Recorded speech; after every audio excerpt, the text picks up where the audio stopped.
One of the things to look for on the bag, for me, the most important thing is what's called an AAFCO statement, AAFCO. That is going to be on every bag, nearly guaranteed analysis. We have two options. We're going to say this food is formulated to meet standards set by AAFCO, or feeding trials substantiate that this food is well and balanced for adults or puppies or whatever. The formulated to meet standards means the food has just been made, ran through a processor, and it meets certain minimums from AAFCO as far as the material or the food nutrients that it needs. Anybody can make food and sell it as long as it meets those certain minimums.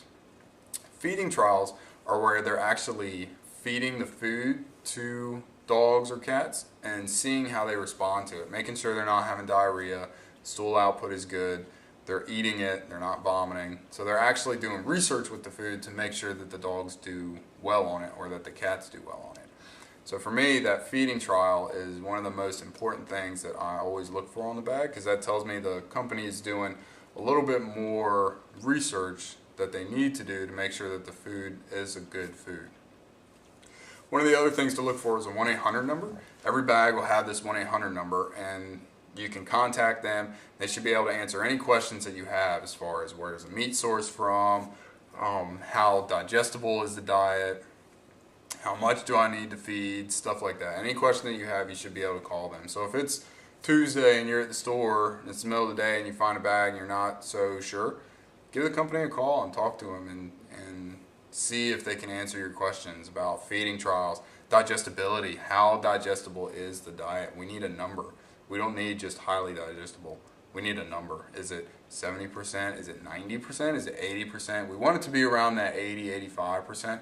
If we're talking 60 or 70%, they're going to be pooping all the time. So now we go on to ingredients. A lot of companies are on this ingredient bandwagon and they're just trying to, hey, focus on our ingredients. That's the only thing that matters. Don't worry about anything else. As long as our ingredients are this, then it's a great food and the dogs are going to do great on it. So that's not necessarily the case. One of the most common misinformations out there is that animal byproducts are horrible for your pet. They're beaks and feathers and poop and stuff like that. That's absolutely not the case. If it's a reputable company, byproducts are liver, heart, lung, spleen, organs that your animals get a lot of nutrients from that, you know, if they killed a prey in the wild, they're not going to sniff the spleen and not eat it. They're going to eat everything in that chest, and chances are they're going to eat everything in that abdomen too. So byproducts, the animals actually get nutrients from them. So just because a company uses byproducts doesn't mean that it's the worst thing out there. Another thing is saying your dog is allergic to corn and they don't get any nutrients from corn. Corn is bad. Again, that's not necessarily the case. If it's just the top part of the corn, the shell of the corn, then yeah, that's just going to pass through. But the juice of the corn has a lot of vitamins and minerals in it that the animals actually, again, get nutrients from. So just because there's corn in it doesn't mean it's bad. As far as which foods I like, I try to keep it as simple as possible, so I keep it to two brands.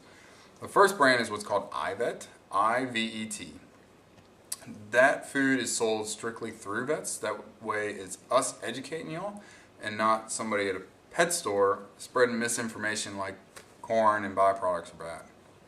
So this food is manufactured. It sits in the warehouse until the lab says it's clear of contaminants, and then it comes to us. Everybody else makes the food, sells it, lab says it has maybe some salmonella in it, and then all of a sudden we have all these recalls and you're having to rush and return the food and you're worried about your pet. We haven't had anything like that with this company, and this running the test first is just kind of another safeguard to help us assure you that the food is as clean as possible, so we're not going to be as worried about a recall. There is no corn, wheat, soy byproducts in this food, so if the idea of animal byproducts just really grosses you out, or if you're just not a fan of corn, then again, this diet is right up your alley. I have no problem with those ingredients, corn or byproducts, but this is kind of more of that natural diet. So again, the ingredients are a little bit more consumer friendly. So the other food that I like is higher end Purina.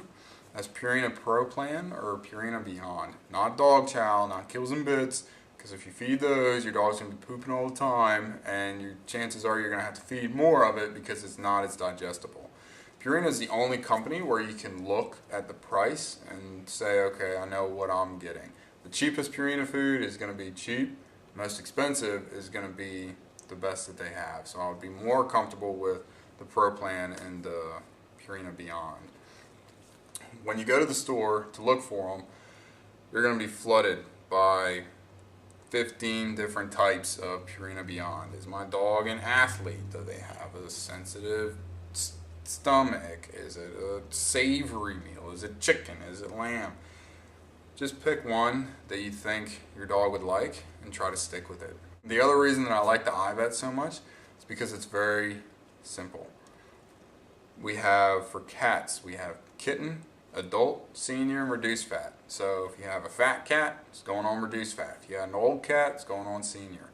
The dogs, we have small breed puppy, large breed puppy, adult, reduced fat, senior. Do you have a Mastiff puppy? He's going on the large breed puppy. Do you have a fat dog? He's going on the reduced fat. Very simple. It doesn't take a whole lot to decide which diet we need to go on. The other diets at the store, Purina included, you're just flooded with a bunch of different types, and then that also leads to you changing one day. You just go in, oh, lamb looks good today, and then next month, oh, chicken looks good. Anytime we suddenly change the dog or the cat's diet, then we're going to end up with loose stool, diarrhea. They may not feel well, so we need to try to stick with the same diet. If it's something where we have to change, it needs to be a gradual transition. So do we need to do just hard food or canned food? Just kind of depends. Dogs, I like to stick with hard food just because it'll help to keep the teeth a little bit cleaner. Canned food tends to get stuck in the teeth. The only other issue with trying to feed both canned and dry is how much are we getting. A lot of times you can see, okay, feed 1 can a day for this size. Well, then you're looking at the bag and it says feed a cup a day for this size. Well, how much of the can are we getting? How much of the dry are we getting? Mixing it together. If you're feeding your dog how much they're required and they're at a good weight, they'll eat everything you put in front of them. So we don't need the canned food to make the food taste better. If we feed them right and they're at a good weight, they'll eat the dry food just fine. Cats is a little different. Sometimes we may think that they do a little bit better on canned food as far as for urinary issues.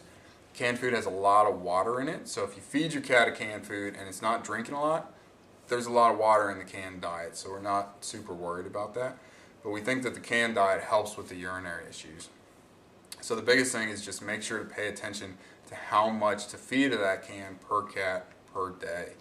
The hard food is definitely fine as well, and again, that kind of helps to keep their teeth a little bit cleaner. It just kind of depends on which you would prefer, or maybe what your cat would prefer.